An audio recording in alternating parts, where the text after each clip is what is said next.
There's a shoe in there. Whoa, whoa, whoa, whoa, whoa, whoa, whoa, whoa, whoa, whoa, whoa, whoa! Call the cops, call the cops, call the cops.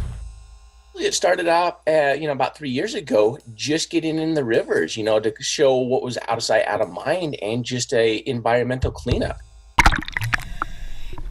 We set a goal of cleaning up 2,000 pounds of garbage in the next 3 months. I'm Mr. Leisek, and today we're going diving. Garbage, sunglasses, iPhones, you name it, we dig it out of here. We were up in Portland, Oregon, and we were doing a cleanup dive, diving for pop cans and cell phones and, just whatever we could find to pick up, the garbage from the underwater environment.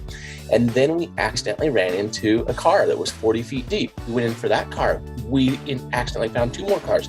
We went in for one of those 2 cars. We found 3 more cars. And this thing just started snowballing on accident. And then families, saw what it is that we were capable of. Like, hey, we can go out, we can search, we can find, we can float, and we can recover these vehicles.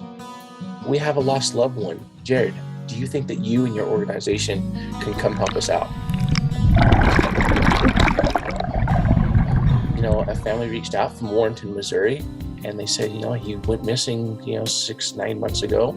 Her brother, 22-year-old Nathan Ashby, disappeared on the morning of July 31st after leaving his Warrenton home. Investigators used sonar images that detected a truck submerged underwater near Trailer, Missouri. Diller says investigators told her because of the depth and strong river currents, they're unable to place divers in the water. I need to know, all I see is my little brother in water. I turned to Sam, who's my main dive partner and buddy, and I said, Sam, are you up for taking a 32-hour trip to Warrenton, Missouri? Sam, do you have a copy on me? Copy, I can hear everything you're saying. There we go, I got the point in hand. G66, this is the truck. And by 9 o'clock, we were in the water that morning, and by 6 p.m., we had Nathan Ashby and his truck out of the water.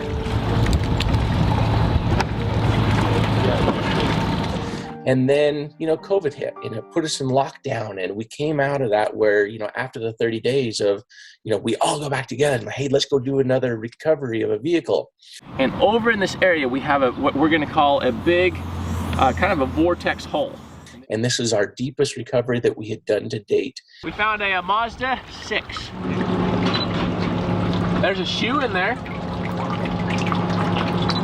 Whoa, whoa, whoa, whoa, whoa, whoa, whoa, whoa, whoa, whoa, whoa, whoa! Call the cops, call the cops, call the cops. This is, Timothy Robinson, who went missing 12 years earlier and left a note that said, I'm going to the river to boat ramp and I am taking myself out.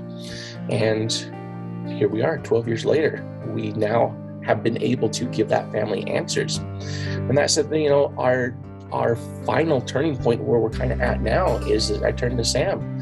I said, Sam, we've done one on purpose where a family reached out. We've done one on accident.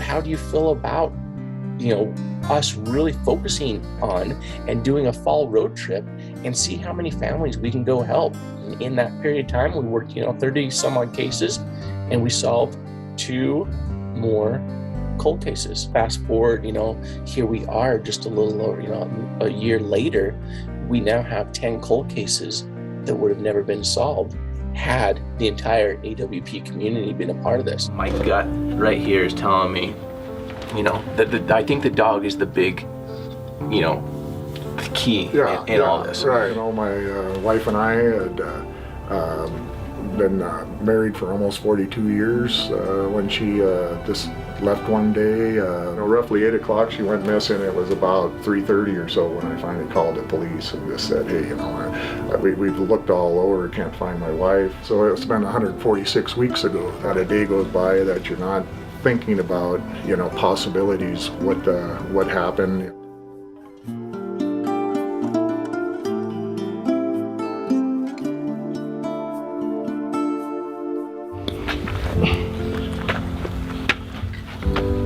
Who are you looking for? You found something?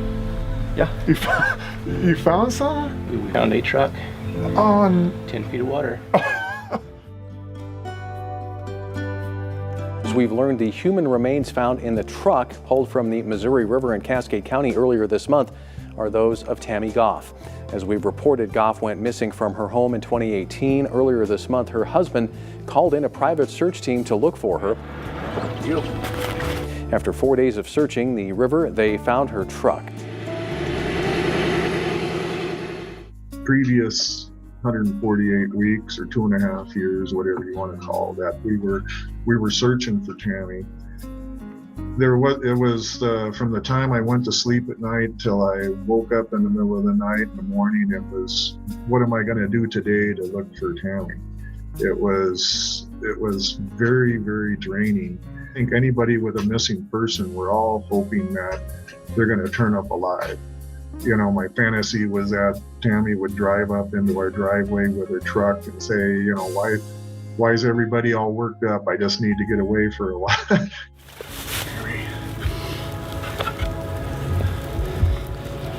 Tammy.